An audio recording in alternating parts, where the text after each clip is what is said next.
Assalamu alaikum. In this lecture, we will extend our discussion about views to materialized views. We had discussed that views saves our effort in writing complex queries and limits exposure of our tables to the outer world. It is also quite helpful in analysis. We can create views with aggregated data like sum and average, etc. And user can get an abstract view on the data using the view. View also hides the complexity of the data and provides security. However, when we deal with frequent complex queries which are composed of multiple relations, it costs a lot in terms of time. This time is usually used for joining multiple relations and collecting the data. Let's suppose we want to execute certain set of queries for analysis on sales data and we opted for batch run. So 10,000 queries were supposed to be executed overnight. This gets messy with large amount of data. We can reduce this effort by physically storing view data, that is, materializing the view. When a view is materialized or its value is maintained at all times, then it is called materialized view.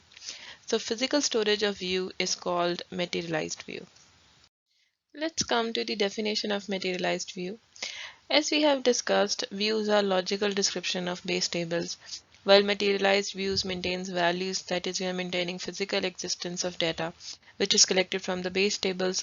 However, since now we are saving data, so it means a cost will also be associated with it. We must recompute our materialized views whenever parent relations or base table changes. Data in materialized views must be refreshed against every query.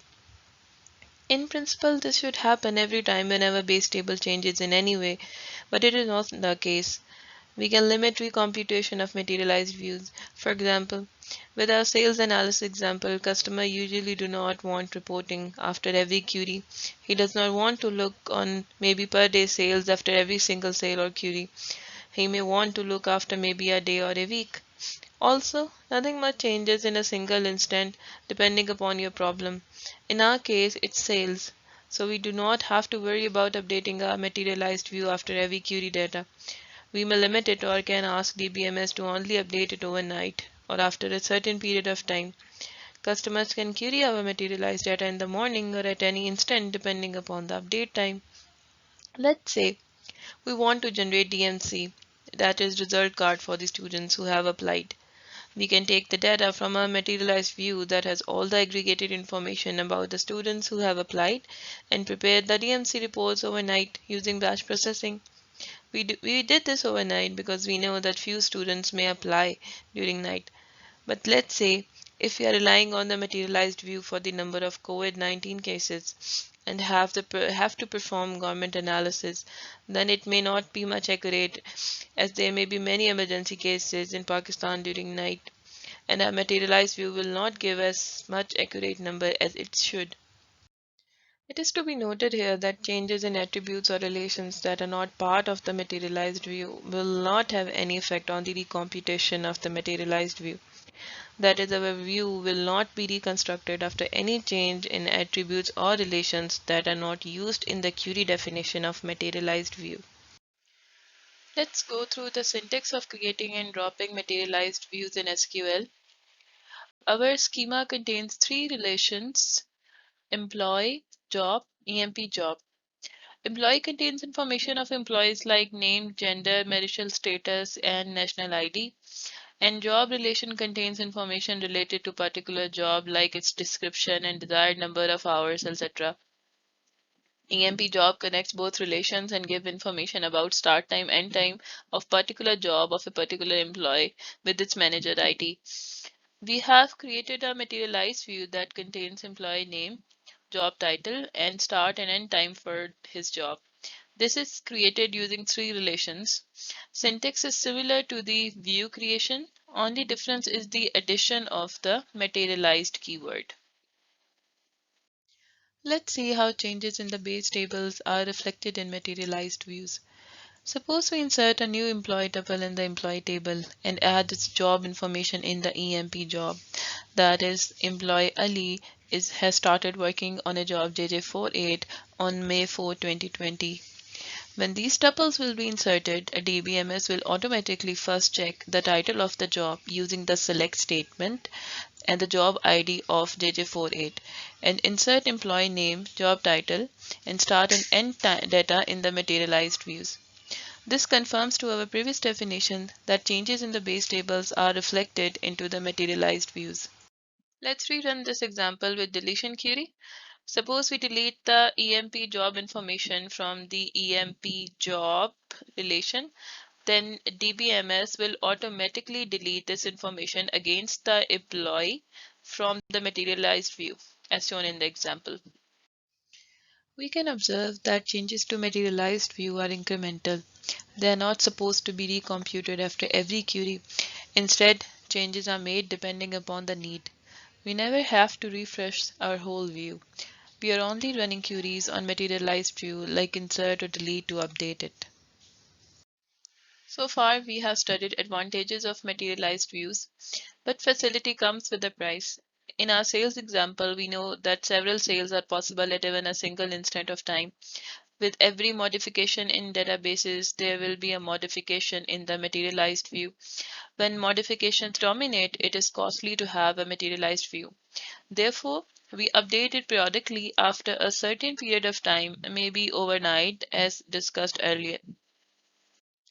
Materialized view can be used in the from clause just like the virtual views and base tables. From this point, a question can come, that is, can we replace our base table in a query by a materialized view that fully satisfies the desired behavior? Answer to this question is yes, materialized view can be used in place of the base tables. But question is that why do we need to replace base relations in the query? So actually it can make our query faster because the hard parts of the query, that is joining of the relations, etc., may have already been carried out when materialized view was created. So as discussed earlier that we can replace our base relations in the from clause with the materialized views, but with certain rules followed. So we will not discuss the full set of rules. Instead, we will use a simple example and apply few rules with which we can replace our base tables in the from clause of our query by the materialized view. Let's suppose we have a materialized view as V and is created using a query 1 and query 2 is abbreviated as Q. So LV is the list of attributes, RV is the list of relations, CV is a list of conditions, LQ is a list of attributes, RQ is a list of relations, and CQ is a condition. So conditions are, point number 1 says that relation in the list of RV all must appear in the list of RQ. So जो RV में मौजूद है, it should appear in RQ. Condition 2 says that condition CQ is actually equivalent to CV and certain condition C. Point number 3 says if C is needed, then the attributes of a relation on the list RV that C mentions are the attributes on the list of LV. Similarly, attributes on the list of LQ that come from relations on the list of RV or also on the list of LV. These points will be more clearer after an example which is present in the next slide. When all of these conditions will be met, what we will do is we will rewrite our query Q and replace our Q, that is our base relations, with materialized views and our conditions by certain and with certain other conditions. Let's first see the example. Let's first go through the example. So before moving forward, we need to understand that why are we replacing our base tables in query with the materialized view. We are actually hoping that the new query will be faster than the previous one. So we have a movie schema that is taken from the book of a first course in database systems by Jennifer Ullman and Garcia. And we have created a materialized view movie prod, and we have a query queue. We need to replace our relations in the query queue with our materialized view movie prod, and we need to follow certain conditions that have been studied in the previous slide. So by rule 1, relations in V, that is movie and movie executive, all must appear in the from clause of query queue. So it is happening that movies and movie executive in V is present in Q in the from clause that and has movies and movie executive relation as well. So by rule 2, condition from Q can be written as a condition of V and C, where C is equal to movie title equal to title and movie year equal to year and name is equal to buy stock. So by rule 3, the attribute of C that comes from the relation V, movies and movie executive, are title, year, and name.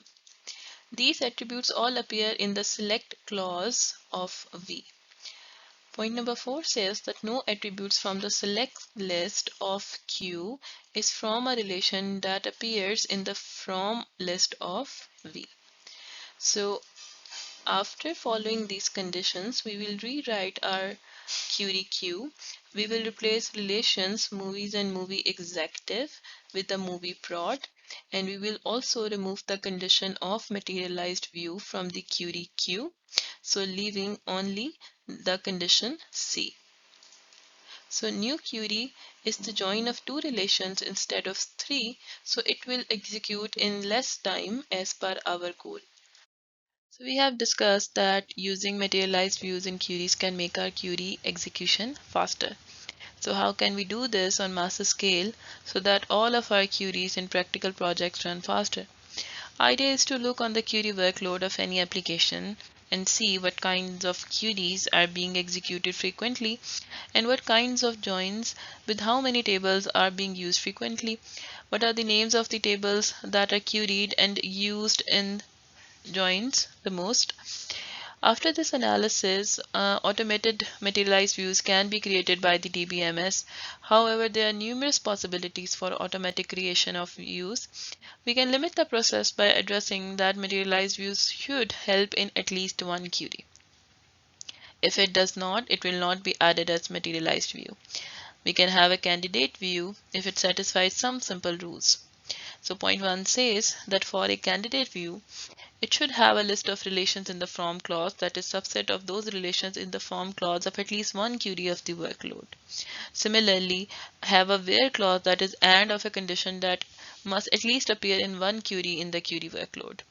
Point number 3 also says that it should have a list of attributes in the select clause that is sufficient to be used in at least one query. So everything is based on the query workloads. So if something is present in the query workload, then we have to address that.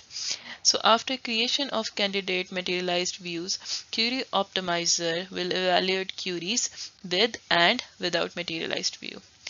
So issue is that we also have automated indexes on databases.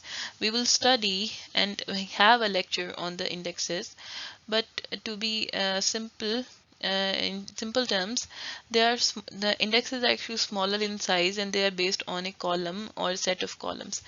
Materialized views can be very large as they may be created for multiple joins. So Query Optimizer should see that is time enough measure to evaluate queries with and without materialized views.